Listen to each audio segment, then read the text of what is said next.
Each year, Microsoft Research hosts hundreds of influential speakers from around the world, including leading scientists, renowned experts in technology, book authors, and leading academics, and makes videos of these lectures freely available.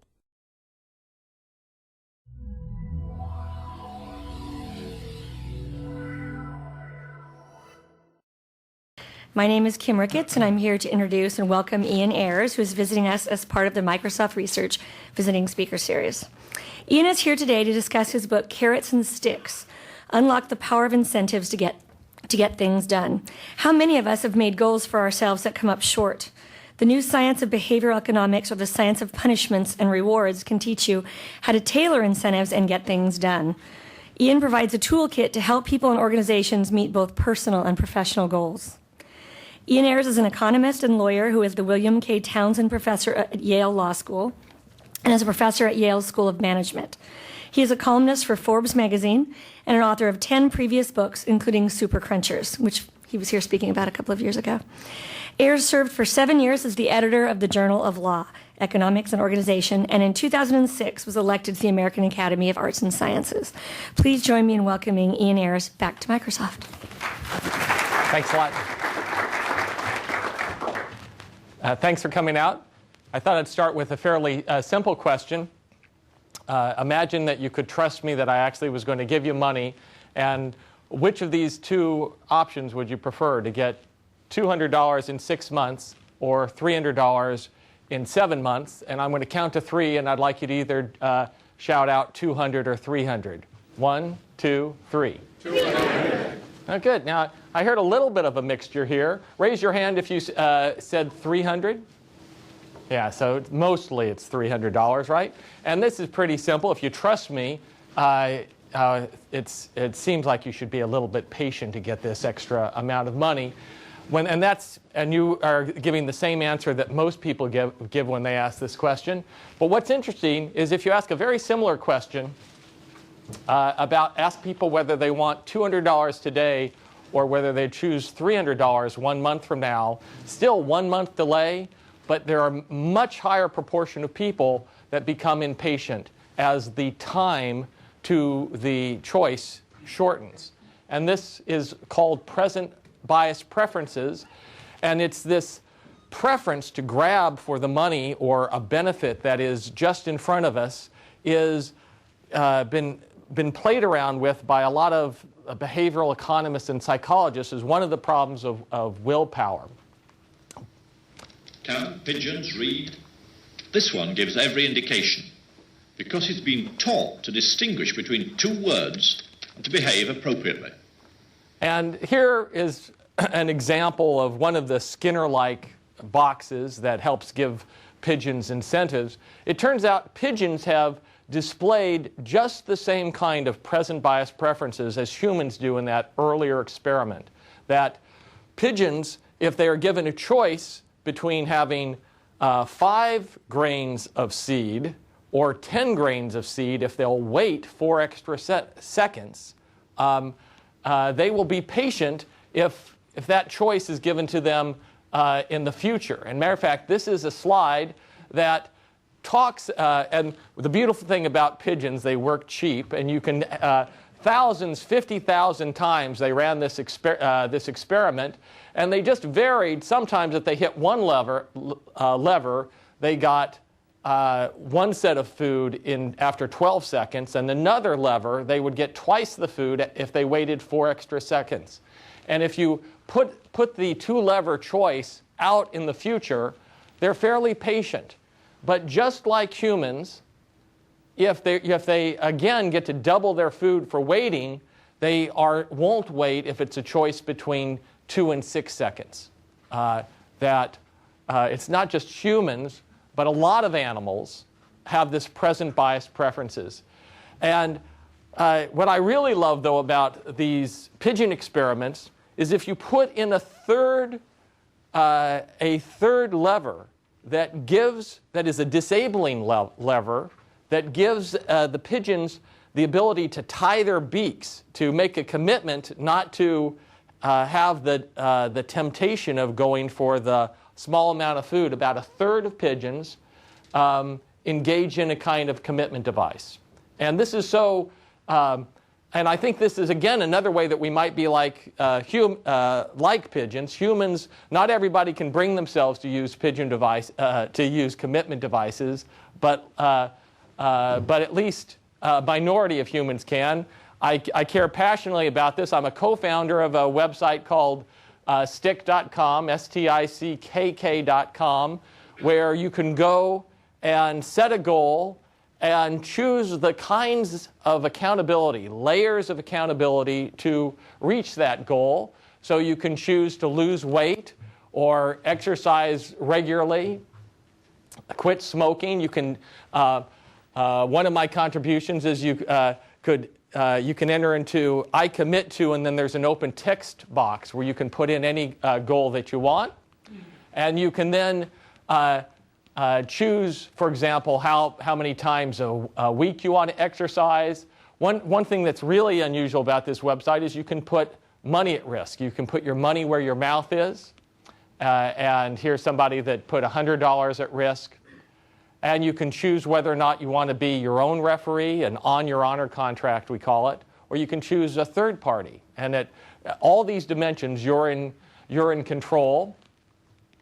And you also get to choose who your supporters are. I'm going to come back and talk about this, but you give us a set of emails, and then we commit to tell those people whether or not you succeeded in reaching your commitment. And the basic idea of stick.com is it helps you increase the price of vice. You might have liked smoking beforehand, but now it's going to cost you some money if you continue to smoke. How much is your choice? And this little company has passed a few market tests. People have put about $5 million at risk so far, and we have 50,000 registered users. And most importantly, there is a 75% success rate. About 25% of the dollars that put at risk are forfeited, but 75% of them, of the time, our users don't forfeit their money.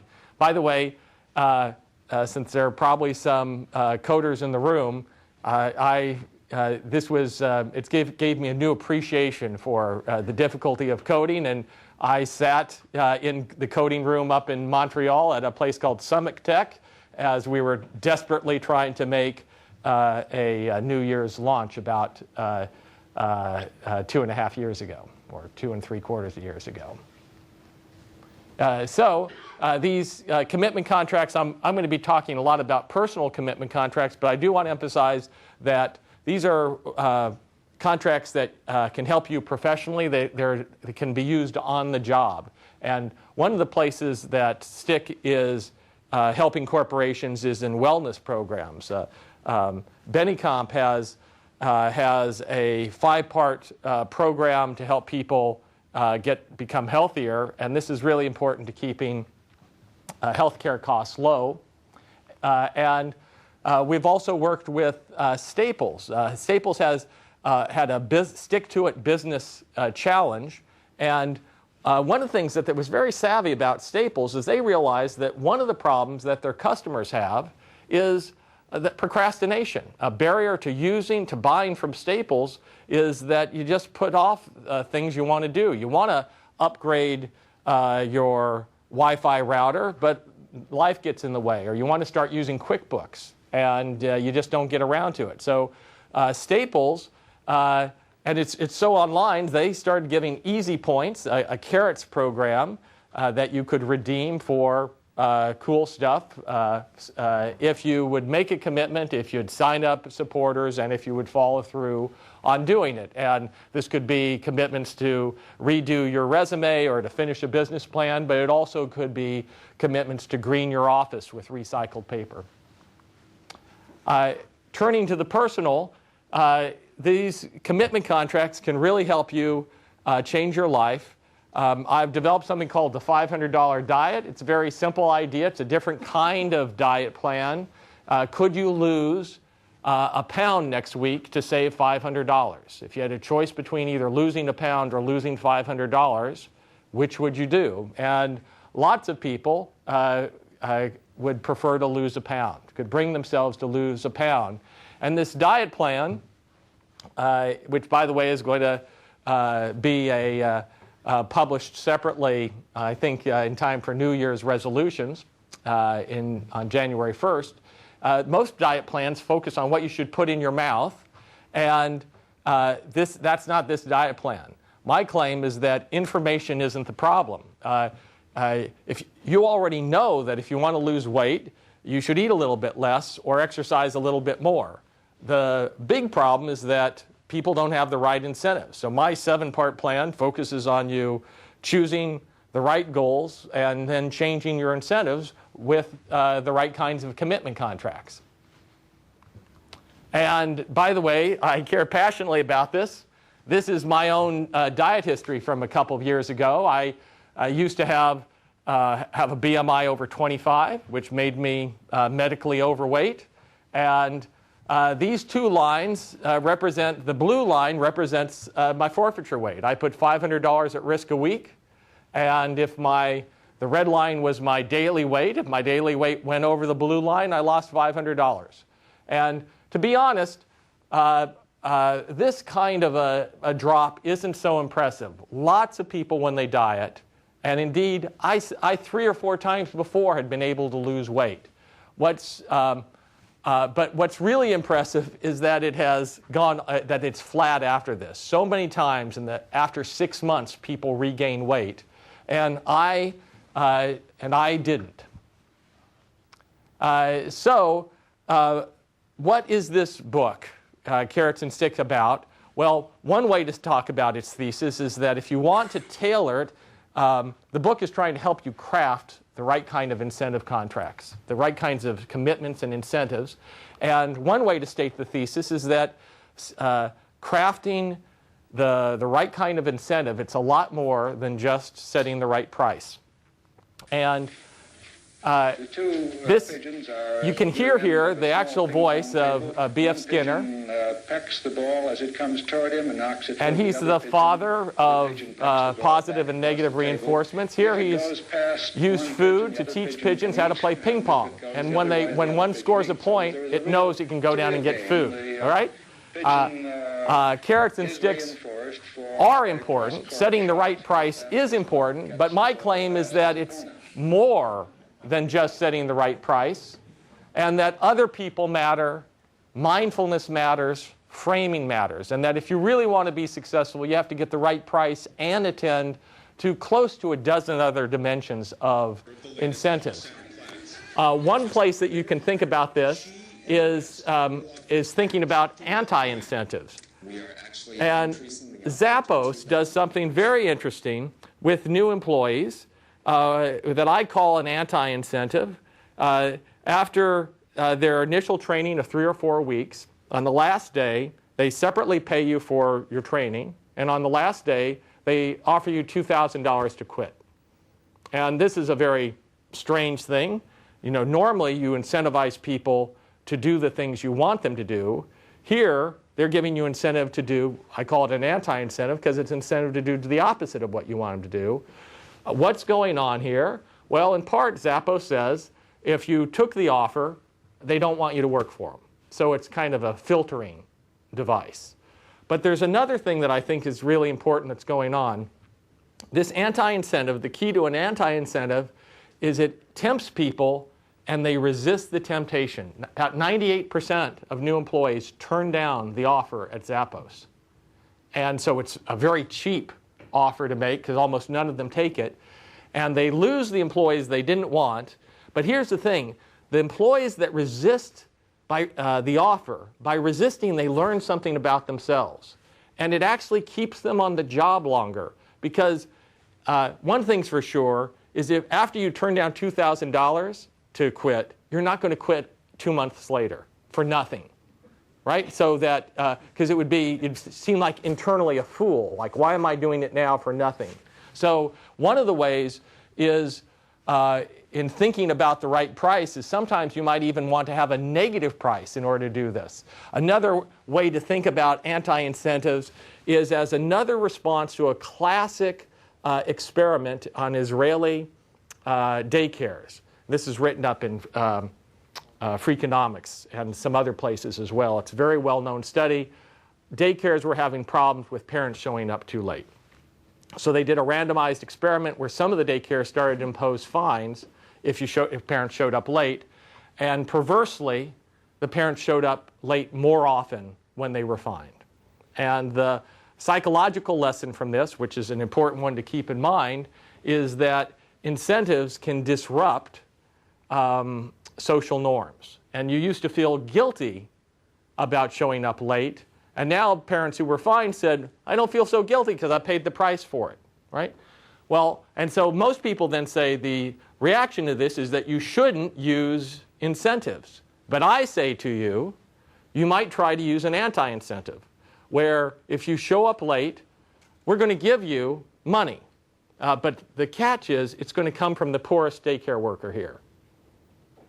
And now, instead of feeling less guilty, you'll feel more guilty, because who are you to be taking money from this poor person who's been taking care of your kid, right? And so it's paying attention to the social norms, but trying to put them on steroids instead of disrupting them. So this idea that other people matter, it matters because you care about the not taking money from a daycare worker, but they matter because also because people might pay you to make a commitment. And here's a great example. Hey, my name's James Herman. I'm from Auckland, New Zealand, and I'm selling my smoking habit on the internet. Now, he, by the way, is an ad exec. That's a kind of a compelling idea. He's auctioning his smoking addiction. What does that mean? Well, less poetically, what he has done is he has auctioned his right to receive forfeitures on a commitment contract. He committed to pay $100 a cigarette for any cigarette he smokes in the future. And so the winning bidder gets the right to receive any forfeitures, if there are any, on his commitment contract. By the way, one of the things you have to worry about with this kind of, if you were going to think about bidding, is he really a smoker? I found out... Your time starts now. So is he? That little clip convinces me a little bit that he's a smoker, since I can't do that, okay, very well. I think he's had some practice there. And I have, just last Friday, I have followed in the great James Herman's footsteps. 3 or 4 times in my life, I've weighed over 200 pounds. I've been a yo-yoer. And I went on eBay, and I had this item, buy Ian Ayres' right to gain weight and earn between $0 and $26,000. Where does that $26,000 come from? Well, remember, it's the $500 diet. And so the winning bidder gets the right to receive forfeitures for the next year. And if I forfeited for 52 weeks in a row, that would be $26,000. And I gave a lot of personal information. I also included this warning. It would be foolhardy to bid very much on this item. You don't have many sellers that say that on eBay. But I said expressly, it's possible, even probable, that you might not get any money on this, because I have all kinds of, like Jared of Subway, I have all kinds of incentives to keep my weight low. I'm promoting a book, all kinds of stuff. But notwithstanding this warning, on Friday it closed, and there were 23 different bidders, 45 bids, and I got $282 for this. And these are from strangers. These are non-altruistic strangers. By the way, if you do a little bit math on it, it would be, this is implicitly thinking that I have about a 1% chance of forfeiting in any given week would justify a $282 bid. And now 282, I don't know whether we could argue about whether it's a lot or a little. Relative to $26,000, it's not very much. But on the other hand, I've been doing these contracts for years and not getting any money. And now suddenly somebody is paying me to do what I was going to do anyway. All right? Before I would, donate it to charity, but now I am donating it to a person who gave me $282. And by the way, I like the fact, when I blogged about this, somebody said, oh, you should commit to give the money to charity. No. If you think about this more strategically, I want there to be some antagonism between me and the winner of this so that they help keep me on the straight and narrow. So other people can also matter. because they can help you choose your goal. I just said, in some ways, this eBay auction was also a prediction market. If it went for $25,000, that would be a market signal that people thought I was going to fail, right? But there's another way you can harness the prediction market, and you can actually have an auction. This is going to be the nerdiest slide I'm about to throw up. You could have an auction that lets people choose your goal for you. So imagine that Rush Limbaugh wants to have an 80% chance of losing a certain amount of weight, but he doesn't know how much it is. By the way, there's lots of empiricism that people are very bad at choosing their own weight loss goal. They choose goals that are too large and unworkable. So what could you do? Well, imagine a bizarre auction where instead of bidding dollars, people bid what the forfeiture weight would be. And the winning forfeiture weight, the largest forfeiture weight, would then get the right, would have to pay $2,000 to Limbaugh, but would receive $10,000 if Rush does not end up weighing less than the forfeiture weight, than the winning bid, which is a forfeiture weight. And so if you thought about that, and let's say you and I were bidding, I might start off and say, well, I'm pretty sure Rush will not weigh less than 80 pounds. Okay, that would be very hard for him to get down that low. And I'd be happy to give him $2,000 because I'd be almost assured of getting $10,000 because he won't weigh less. But you might then bid up, say, well, you think he might, you'd be pretty sure he wouldn't weigh less than 100 pounds. And I'd go to 150, and you'd go to 180. And the market would keep bidding up till the point till there was about a 20% chance. And it's a way of using the market. And sometimes other people, so how do other people matter? Other people sometimes can set your goals better than you can. They're not as psychologically biased about this. So other people matter, and this is really one of the most important, because we care about them. We care what they know about us. And in Japan, you can sign up for virtual housewives who will nag you if you're not eating well. Now, this I find, if you look at this carefully, it's the sexism of this is rather icky, and I'm moving on from it. All right? But this idea that you care about other people, it also comes up in the supporters dimension of stickK, where you can let it give us emails and we'll tell your supporters whether or not you succeeded.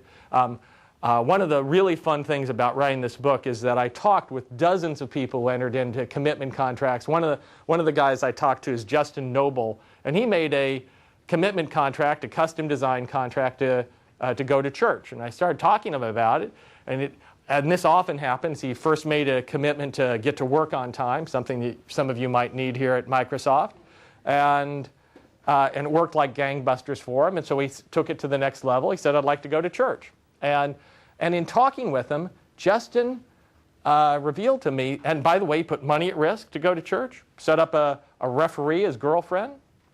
And I was talking to him, and he basically admitted something came up and he started cheating. And he didn't tell Stick the truth, and his girlfriend didn't call him out on this. And what's the problem here with Justin? Now, by the way, there is a higher referee that would to Justin. You know, he believes in God. And he was willing to cheat on a commitment to go to church. It's a little bit ironic, right? But what could he have done differently? And the mistake I think Justin made is he didn't give, if you're going to do a stick contract, really important, even now I believe putting money at risk is the most important type of accountability. But I now believe that the second most important, even more important than a referee, is to have 5 supporters. And you see, if Justin had named his priest and 5 members of the vestries as supporters, he would not have lied about going to church. Because, see, the supporters get an email from Stick saying whether or not you said you went to church. And he not only wouldn't have lied, he probably would have gone to church. You know, there's a real safety in numbers. And so if you want to succeed on this goal setting, let people know not just about the goal, but give them a mechanism of whether or not you followed through. You know, LeBron James still bites his fingernails. And if he wanted to stop, he just needs to tell us. You know, that's the kind of commitment where you just need to look at his fingers and you know whether he's doing it or not. Other people matter because we care whether they are helped or hurt by our success. And can anybody tell me here what this is a picture of? And I'll give you a hint. It is our most popular anti-charity at stickK. An anti-charity is a charity that you don't support. And see, besides putting money at risk, you can make the commitment more solid by putting at risk that it will go to a group that you don't like. Our English users sometimes choose soccer clubs or football clubs that they don't like.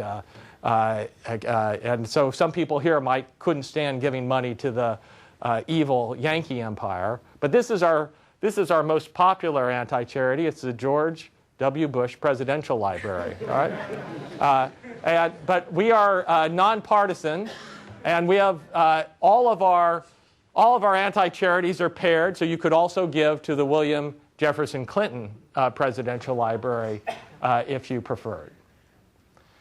Another way that other people matter is that you'll sometimes want commitment contracts not for yourself but for other people. I sometimes have a response that people say, look, Ian, I just don't have a problem keeping my commitments. I don't need stick. And one answer I have is, well, you need stick because you interact with other people who don't keep their commitments. And this last book that I came to Microsoft on, Super Crunchers, I was asked several times by Simon Esburn, an English journalist, if I would talk to him on the phone about Super Crunchers. And I said, of course, said yes. And he kept blowing me off. He blew me off. And that wouldn't be the right thing to show up in the middle of a fancy presentation. He kept blowing me off. And after he blew me off three times, he still said, you probably don't want to reschedule yet again, but I'm available on this particular time and day. And this is actually an email I sent to him. How about promising to give 50 pounds to the MS Society? And I added on this true fact that my mom died of MS to really emphasize that I was being serious about this. But I want my phone to ring. And he faithfully replied, your phone will ring. Now, in a sub-part of my life, I teach contracts. I even have a contracts casebook. There is a strong likelihood that he just entered into a contract with me. That even though that's somewhat ambiguous, ambiguities in response to an offer count in London, where he was emailing from. And it counts, by the way, here, if any of you get into this circumstance. But you know what? It's not important what the law is. What's important is what he thought the law is. And I think he was trying to thread the needle here to get me to go while leaving himself an out. And the dirty dog didn't call me, and he didn't give any money to the MS Society either. And indeed, this story is one of the things that drove me to want to create co-found stick, because now there's another thing you can do, and you can just say, sure, I'll do it, but go on to stick and put 50 pounds at risk and make me the referee of the contract, and I'll be happy to do it. Same thing happens with dentists and doctors. They have patients that blow them off not 2 or 3 times, but 4 and 5 times, and physicians at some point just say, no, I won't take another appointment. But instead, what they can do, I'll take your appointment, but only if you put some money at risk. And by the way, an appropriate response is, I'll put money at risk if you also put money at risk that you don't keep me waiting too long in the doctor's office. So other people matter. Let me say a little bit more quickly about 2 other dimensions. Mindfulness matters. Lily Wilson, the recovering like addict. The worst I've ever seen, so like bad, that the entire 8th grade started calling her like Lily, like Wilson, until I made my classroom a like-free zone, and she could not speak for days. So that's a bit from Taylor Mali. He's a wonderful slam poet talking about the like speak. Now, I think his, as a teacher, it's not a great pedagogical sign when you stop a student from talking for days. He's a little bit too proud of that. And I have a different reaction. My kids have also been struck by the plague of speaking, of like speak. But instead of prohibiting it, I instead have used a mindfulness intervention where I just say softly, disco, when they inappropriately say the word like. And sometimes I'll say disco 1, disco 2, disco 3. And if they get up to disco 35 within a single conversation, it tells them something about how often they are misusing like. And it's do it just softly enough so it doesn't interrupt them. And the interesting thing that happened with this, this might be one of the more important things I tell you in this entire talk, a very helpful intervention. Stage 1 is that my kids didn't stop saying like inappropriately, but they started inserting disco into their speech itself. So they say, I like disco, went to the store, and my friend liked disco. But then they stopped using it as much. And indeed, let me be clear, my goal isn't to stop them from ever speaking like speak, but I want them to be bilingual. And as a professor at Yale Law School, when I have people that are about to go out and practice law who can't turn off the like speak, they're at a disadvantage. So the disco trick is one that is useful to do. And beyond this trick of like speak, mindfulness is tremendously important when it comes to weight loss. And this is the core picture of a wonderful randomized experiment of the impact of Weight Watchers versus just an informational diet. The control group at random was given just traditional information, which is if you want to lose weight, eat less, okay? Which, you didn't really need to know that. But these are people that want to lose weight. They were all medically overweight or obese. And Weight Watchers does well for 6 months. But then over the course of the next year and a half, it comes back so that at the end of 2 years, they've just lost about 7 pounds. And these are people that wanted to lose 40 pounds, needed to lose at least 25 pounds. And so it's not a lot. And what's going on, by the way, I could show you other slides. Same thing happens on Atkins. Same thing happens on all kinds of diet. The problem is people can lose weight for 3 to 4 to 6 months, but time after time, they lose mindfulness. And it's not subtle. People stop getting on the scale. And you don't get on the scale for 3 weeks, and you've gained back 8 pounds, and you get depressed, and then you go for 2 months, and you've gained back another 10 pounds, and you just you say, oh, screw it. Okay? And I've lived it. Lots of other people lived it. And if mindfulness is the problem, guess what the solution is? Well, and here it's really helpful. It doesn't have to be a commitment to weight. It might just be a commitment to getting on the scale. And indeed, this great physician at Brown has done randomized tests showing that commitments to get on the scale, to keep track, and to actually start taking action if your weight gets out of bounds can really help on this very, very difficult idea of sustaining weight loss. And this is another place where technology can help. This is the Why Things Wi-Fi scale. And it's just a wonderful technology. I bought one a few weeks ago, and within 20 minutes out of the box, I had it synced to my Wi-Fi, and it was pushing data forward to an iPhone app and to a special Twitter account that I had set up just for this purpose. And it's and in fact now, if you go to Ian Wade on Twitter, this is another way that other people matter. I'm making it easy to hold myself up to ridicule if my weight gets out of line. And the automaticity of this is important for sustaining mindfulness, because one of the hardest things that happens with weight loss is you'll get people out there that start journaling. They keep their Weight Watchers points, or they write down everything they do. You'll have these Twitter accounts that put down every calorie that people eat. It's just not sustainable. Very, very few people can sustain an eating journal for a year. And you even saw in an earlier slide, I used to enter my daily weight into a Google Doc for over a year. And it's just a pain to do. And so the idea that now you can just stand on the scale and technology takes care of the paperwork is really enhances the chance that you're going to sustain this over a long time. And secondly, it makes it easier to be honest. We have this problem that now I'm working with YThings, and it's soon going to be partnered with stickK, and YThings can be your referee. And it can report a failure, and it's unintermediated.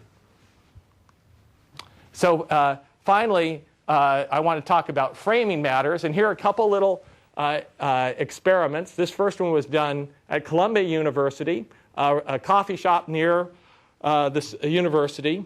Like many coffee shops, would give you a free coffee after your 10th purchase. And at random, they would sometimes give people this card, and sometimes they would give people this loyalty card. They are identical, except this one is you get it after your 12th purchase, but they pre-stamp the first two. All right? And framing matters. It often helps to give yourself the illusion of progress. And the people who were given the card on the right were about 10% faster in getting to their goal. All right?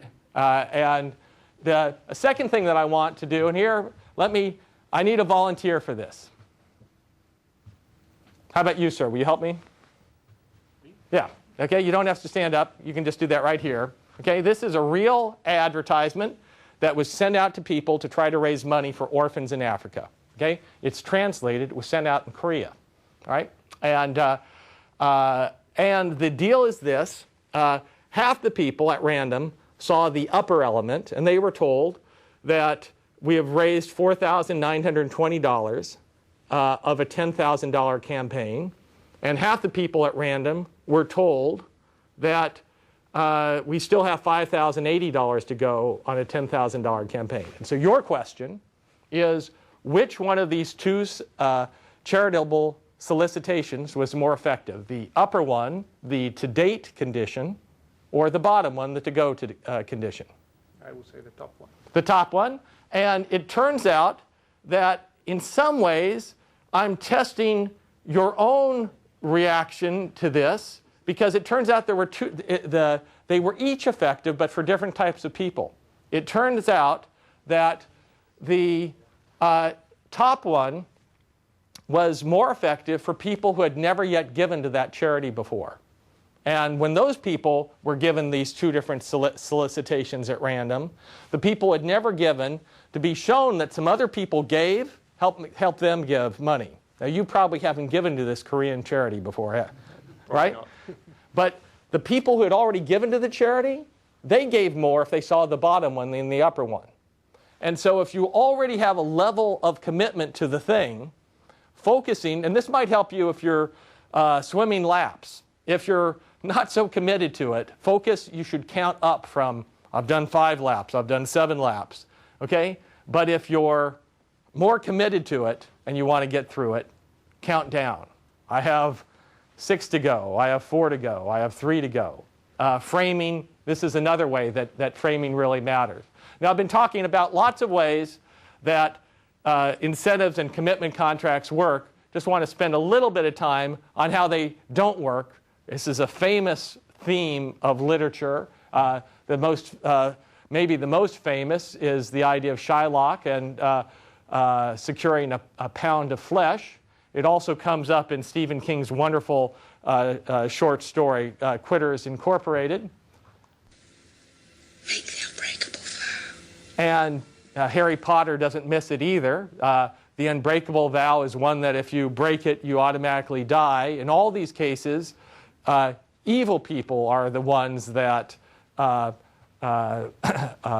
secure severe commitments from others.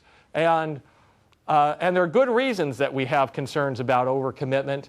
Overcommitment, they can be too dire, like pound of flesh contracts. They can be disruptive, as in the Israeli daycare example. Dan Ariely has some great experiments about that can be distracting. If you just have 5 months of income at risk, you can just get too nervous to pay attention or be creative. You can be too ambitious. They can be too inflexible, and you can have too many of them. We want to be free in some sense. There's a reason why people go to all-inclusive resorts, because sometimes we don't want to be have our decisions channeled. We want to have unpriced decisions. And just to end, I'll end with how I started the book. An MIT electrical engineering graduate sent me this strange email out of the blue a couple years ago, where he said, you know, I just wanted to thank you. I've gone for several weeks without sneezing, and I want to thank you for that. And he said, and then he went on, let me explain. When I was in 5th grade, a teacher told me that in the past, people would artificially induce themselves to sneeze by putting tendrils of tobacco into their nose. And I went home and I put a piece of plastic in my nose, and I caused myself to sneeze, and I enjoyed it. And I started doing it over and over, and I became kind of addicted to inducing myself to sneeze. And then he tried to quit for the 20 years, and he couldn't bring himself to do it. And he was emailing me as one of the co-founders of stickK to thank me, because he had entered into a commitment contract and had successfully, he'd put money at risk and had a referee, and he had successfully gone for more than a month without artificially inducing himself to sneeze. And he said he'd just gone on a run. It was the first time his lungs had been clear. And when we think about this story, it's all too easy to say, well, that guy is weird. I'm not like him. But in some ways, my claim to you is we're a lot more like him, not on the sneezing stuff, but I, for example, have an addiction to Minesweeper that I have to work against. Many of us, if you really inspect your soul, there's more of this guy in all of us than, or many of us, than we might at first want to admit. And in fact, maybe we're not that different than animals in this respect. And what we just see there is a monkey who is artificially inducing itself to sneeze. Thank you. I'd be happy to take some questions.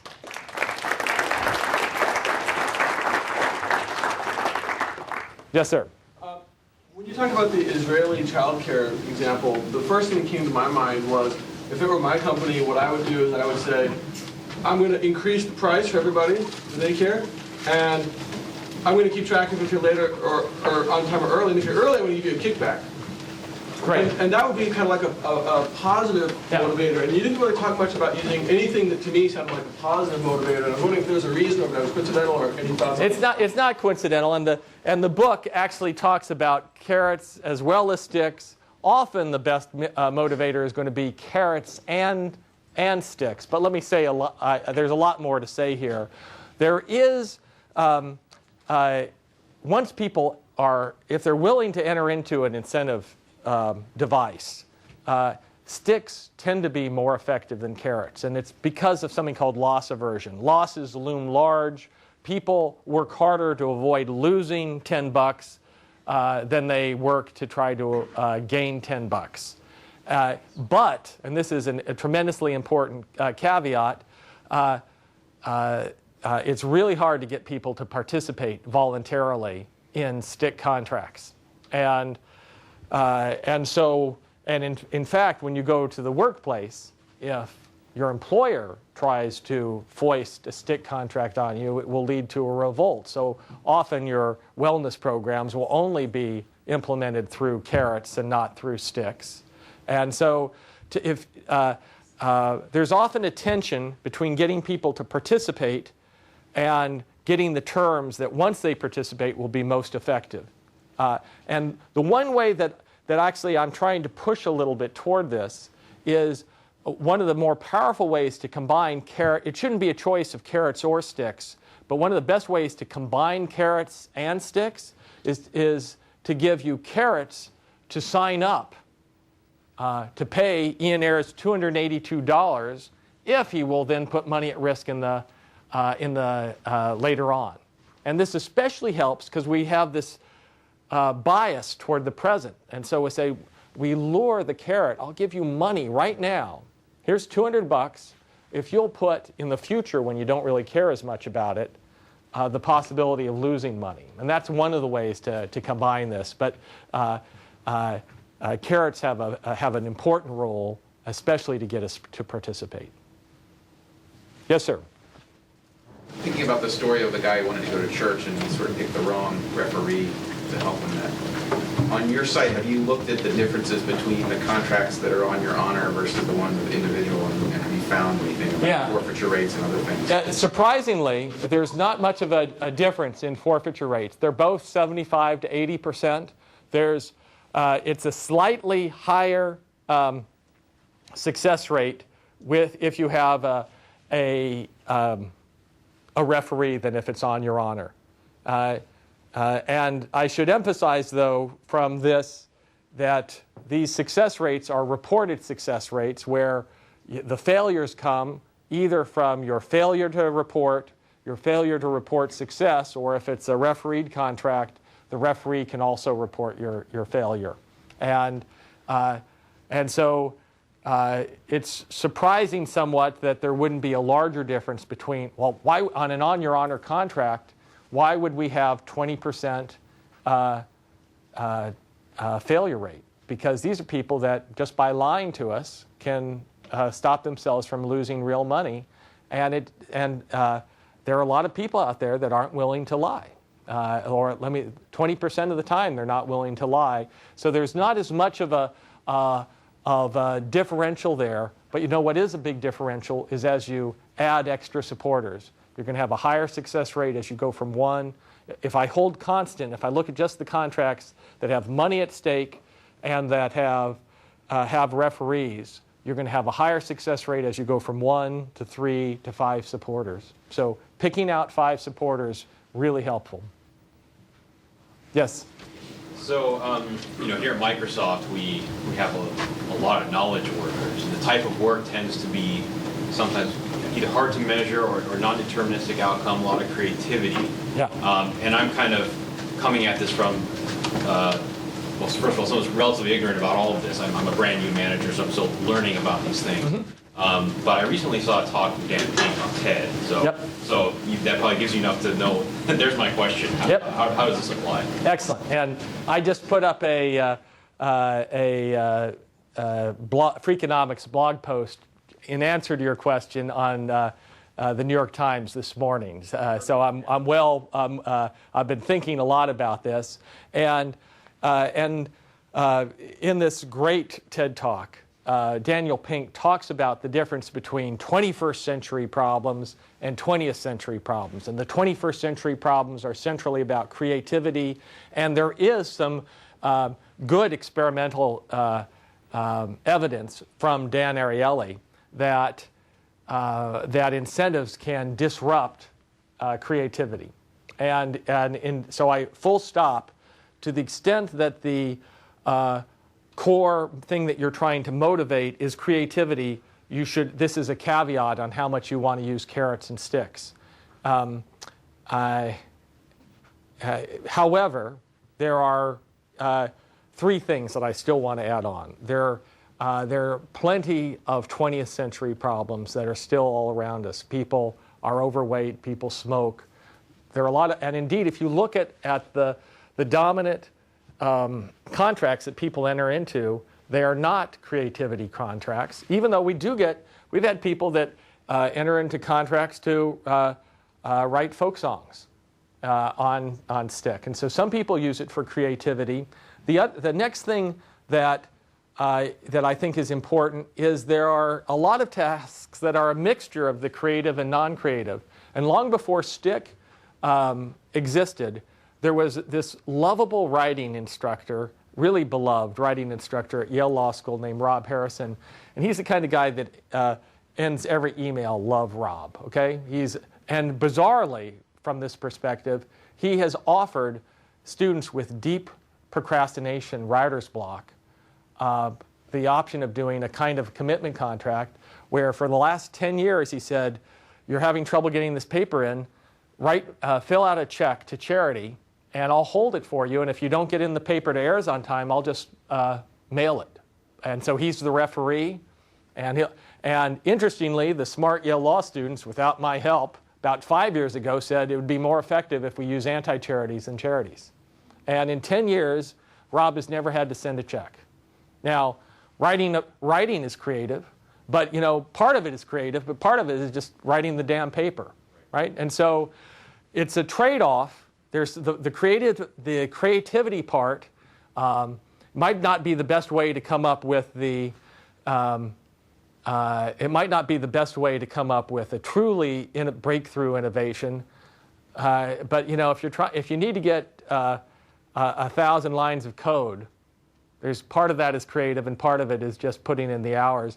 And by the way, there was this earlier slide about whether it is outcomes or behaviors or inputs. And sometimes you want to have the commitment to be, yeah, I commit that I'm going to put 12 hours into this activity. And that kind of thing shouldn't be as distracting to you. I even find that by making commitments on the non-creative parts of my life, and it kind of takes them off my cognitive agenda, it frees me up to be more creative on the other sides. So those are the one last thing on this, because it isn't a very important question you asked. He published a piece in London last year that was called "Forget Carrots and Sticks, They Don't Always Work." And that is not a good claim. One might as easily say, forget chemotherapy. It doesn't always work. And instead, it behooves us to find out when it works and when it doesn't. Definitely, this is a tool that you want to sometimes keep in the tool bag, but sometimes it's a very powerful way to change behavior. Yes, sir? Along those lines, something outside of technology, do you think it would be applicable in a tenant and a landlord situation either way? Yeah. As a tenant, coming in and having something structured this way to someone who doesn't know, or as a landlord wanting to attract the type of person that could enforce something. Yeah, definitely. And I haven't literally thought of this before, but it's a way that you could put up some bonds that were refereed by the tenants that, I will respond to plumbing problems within 48 hours. And, or the tenants association will get to referee or some money will be forfeited. And by the way, you can forfeit the money to the tenants. You can forfeit it. Sometimes it's helpful to forfeit it to a third party, either to one that both people like, but often to one that that the landlord might not like. So it could help induce landlord behavior. It could help induce better tenant behavior and getting their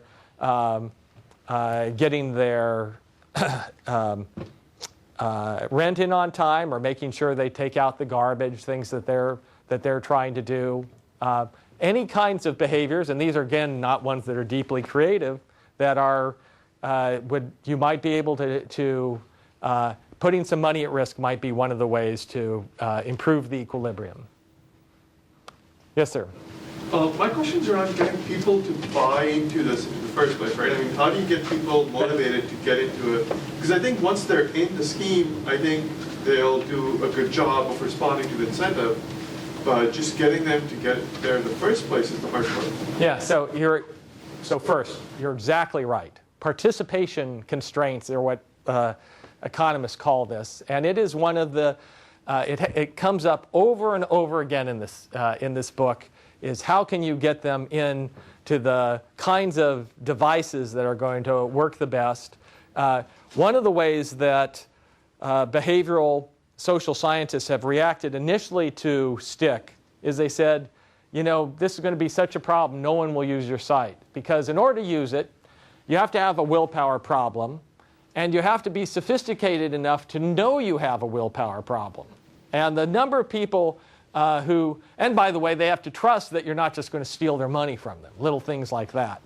And one of the interesting things about this James Herman auction is that, again, it helps respond to that. The idea that you could get paid up front to enter into a contract, it kind of flips the traditional social science thinking on its head.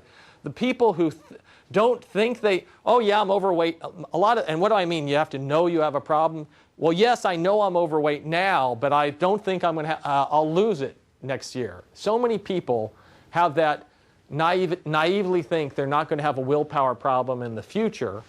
But this kind of throws that on the head. If you said, okay, well, I will give you $100 now to commit to doing something that's not going to be tough on you. You don't think it's going to be tough? Okay, I'll give you $100 for it. And that is one of the ways to try to bring them in. But besides that approach, there are other ways that you can start mobilizing other parties. Another kind of an idea is at the point, there was a bit of this with Simon Usborne. You have them at the point, you catch somebody that you know or love, and they have a drinking problem. And we have binge drinkers that come here. Sometimes they come on their own, but sometimes, you know, you come to me and you're apologetic because you're in my family and you've been binge drinking for the third time, and you swear up and down that you're going to quit. And this is a kind of a sincerity filter. stickK.com, these commitment things. Oh, really? You're really going to change this time? Well, you're not going to resist entering into a commitment contract, are you? And so to catch people at the moment when their truer selves come out is one of the ways to overcome. But you're exactly right. Getting them to participate is over and over again one of the biggest difficulties. Maybe one more question? Or two. Okay, you and then you, okay? Quick question about impulsive spending and the inability to save or want to save but never actually save. Yeah. Do you find any particular incentives work best in that situation? Oh yeah, this is when it's finances on finance, it's really simple, okay? So that you just put, if I don't save $150 this month, I lose $50. And then what do you prefer doing? And most people then find it very easy to save money. It's money on money is saving is one of the easy kills on this. Yes. Yeah, I'm coming at it from your Staples example. We're working on incenting people to use our products more, and also in the world of privacy, encourage people to provide information. And so we're thinking about frameworks for how the evaluation of the incentive relative to the activity you're asking them to do. And I'm sure it's very situational. But do you have research that speaks to that? Yes, yeah. And so one of the things that you want, if you are going on the carrot side, which is an important thing to keep in mind, is you're going to tend to want to have probabilistic lottery carrots tend to work better than non-probabilistic carrots. Beyond the what are the non-situational things to say here? And the reason is that people tend to make another cognitive error. They put too much weight. Even if you tell them you have a 1 in 1,000 chance of winning this item or this cash, they don't hear 1 in 1,000. They hear 1 in 200, and that overweighting causes them to. You get more of a bang from a lottery carrot than from a non-lottery carrot. The other thing that tends to happen, and this is different, is that you tend to get more of a bang from non-cash carrots than from cash carrots, but they have to be carefully chosen. and they have to be the kind, and these things are situational and evolving. And it was the flip phone, it was a flip camera 3 years ago. It was, the little recording camera. 3 years ago was a cute thing to give people a lottery chance of that, and it moves quickly, and you need to do some testing to find out what it is.